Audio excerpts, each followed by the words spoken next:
Ocean Park. Kasi po birthday ni ate. Ayan po yung mga fish, tsaka may pagkain nila. Ayan po, ang dami nga po ng fish, oh. Ayan po yung mga shark. Ang laki po, pero ang saya po panoodin.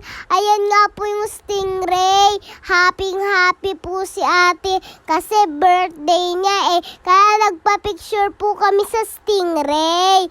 Ayan nga po, nagbibideo si Mabi habang naglalakad kami sa gilid. Ayan ba po, ang dami pong tao. Nakaka-enjoy po.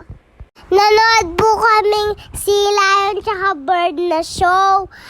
Ang gagaling po ng bird, pati po yung plus. Tsaka po yung Sea Lion, ang galing po sumayaw. Yan po, sana nagustuhan yung video ko mo. Stay safe, sana.